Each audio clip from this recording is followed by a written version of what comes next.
Politics have become religion.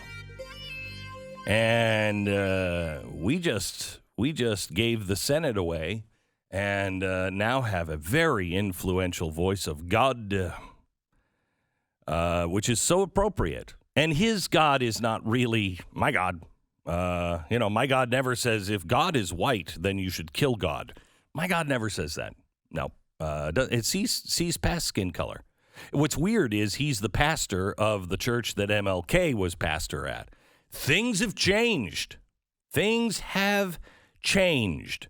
But, Georgia put a pastor in, and kind of the guy that we all wish our pastors were like, I don't know about you, but I'd love our pastors to unite and speak boldly from the pulpit, and stand firm against the killing of millions of unborn babies. Now, that's the opposite of what he does, but wouldn't you love for somebody who was passionate on our side on that would stand up at the pulpit and go, you know what, it's evil, it's wrong, it has to be stopped?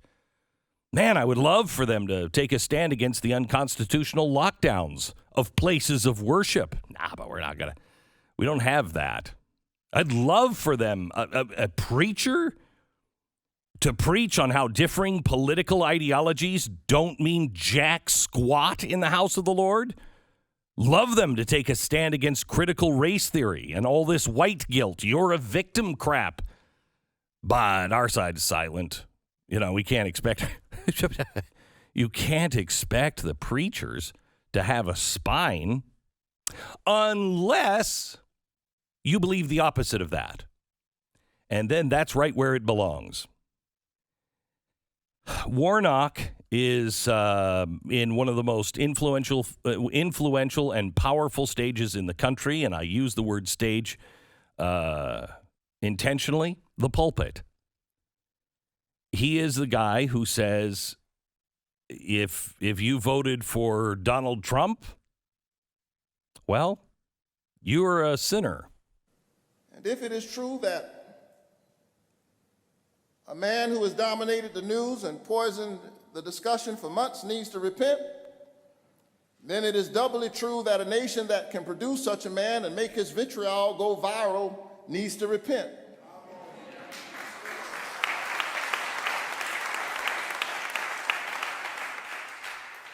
No matter what happens next month, more than a third of the nation that would go along with this is reason to be afraid. America needs to repent for its worship of whiteness. There you go. So we all know fear comes directly from God, so it's good to hear a pastor finally say the truth. You should be afraid. Oh, and the truth, whiteness is evil. And somehow or another, America has been worshiping whiteness. It seems to me he's a racist. I don't want to say that. I better not say that. It's just that he has this deep-seated hatred for the white culture. Sound familiar? See, critical race theory is now our national religion. Our national religion. And if you thought Jeremiah Wright was bad, well, you now have him as a senator. This guy studied as Barack Obama said, everything I learned, I learned from Jeremiah Wright. Well, everything Warnock has learned, he learned it from Dr. James Hal Cone. Don't know who he is? Well, he's the guy who came up with really wonderful, wonderful sayings like this. Listen. Do you have it? If God is white, kill God. He also argued that white Christians are satanic. He spoke of the need of, quote, destruction of everything white in society. He's the guy who came up with Black Liberation Theology. He said American white theology is a theology of the Antichrist. Warnock will not distance himself from any of those things. Unlike Barack Obama, he didn't feel the need to distance himself from any of those things. So that's what you have. By the way, for all of you bleeding hearts that said, oh, Black Lives Matter, I don't need to look into the organization and what they stand for. They're just talking about police and the shootings and the plight of the African American. Do you know Black Lives Inc. spent about $1 million of your bleeding white money? Oh, with those hateful people on the dollar bill. Jeez, they're all white, you know. Good thing you gave it to Black Lives Matter, Inc. It hasn't gone to any of the local chapters. Instead, $1 million, which is a pittance, that went to help elect Warnock.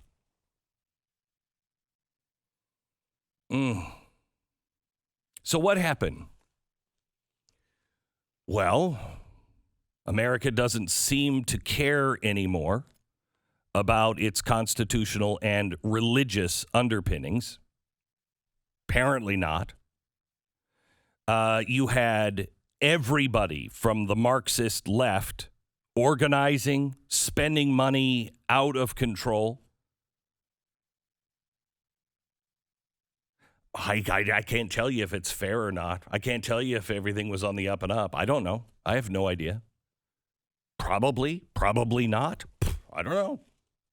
I don't know if you trust it anymore. I mean, I do have another way of explaining it. You didn't need fraud.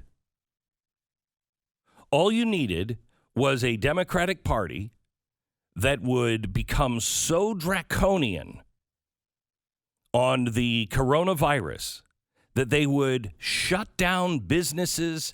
They would make the biggest economies, New York and California, they would make those the most draconian of possible. They would beat up anyone. Look at what they're doing to Ron DeSantis in Florida. Beat up anyone who said, no, you don't have to close your business. No, you don't have to do those things. They destroyed them. And then that same Democratic Party refused to come together for any kind of stimulus package that made any sense at all. And then the Republicans, I got a mouse in my pocket, George. Then the Republicans decide, $600, that's fine.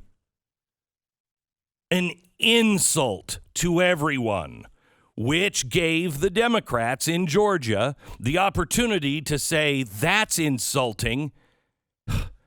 Elect us and you get $2,000, which is also insulting. But not as much as $600.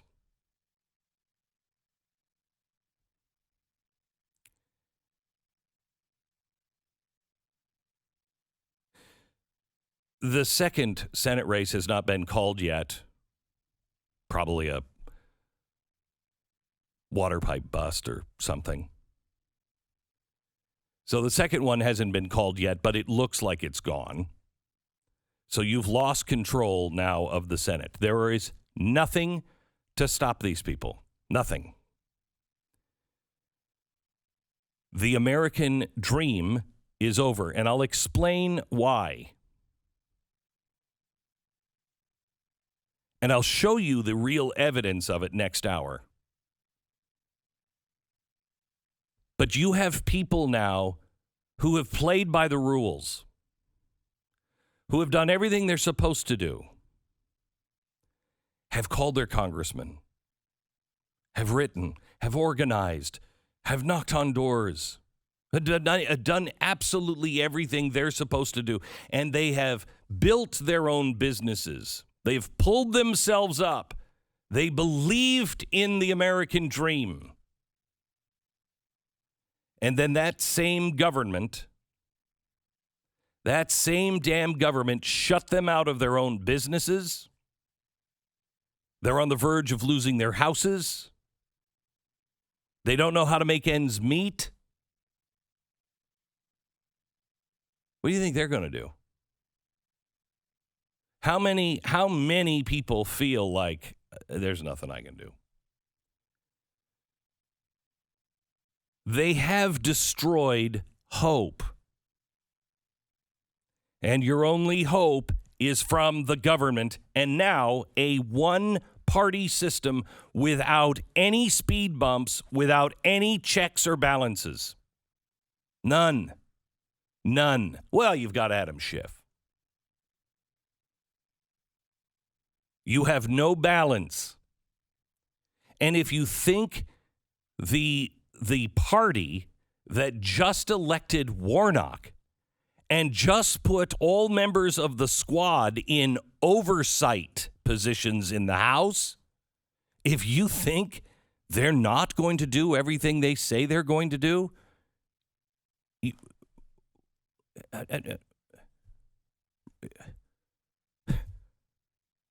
what's wrong with you?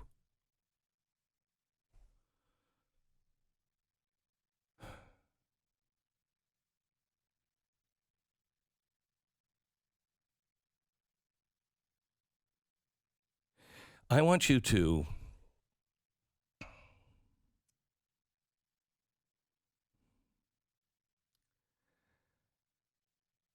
to take the day, and I want you to, be mad, do whatever you have to do, because I am. I'm mad. I'm mad. I'm frustrated. I'm tired. But I am not done. I am not done. And I know what that means. I know what that means for me, my company, my family. I know what it means. Go ahead. You will not shut me up. You will not convince me what is being done in our country is right.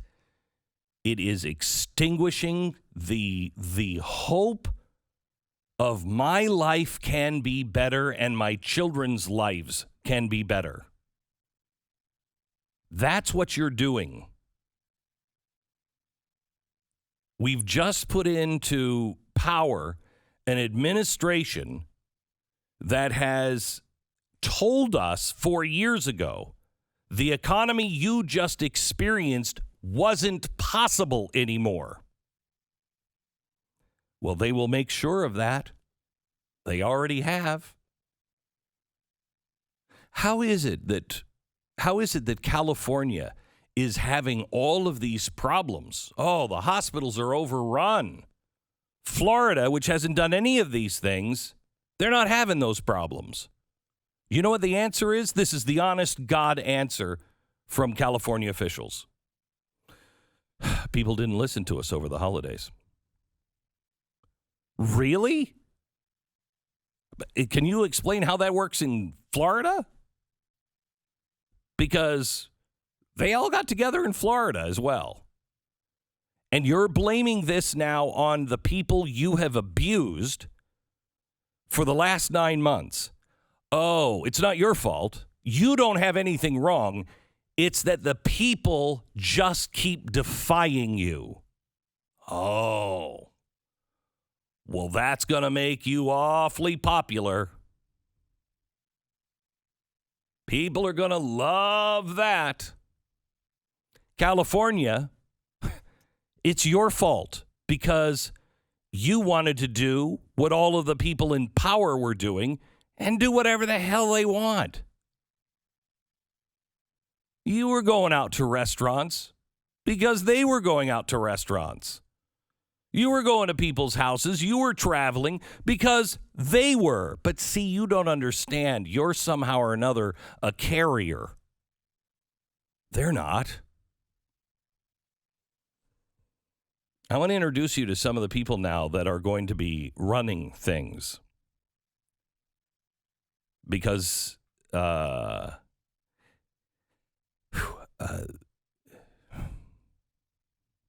because America's about to change. You will not recognize your country a year from now.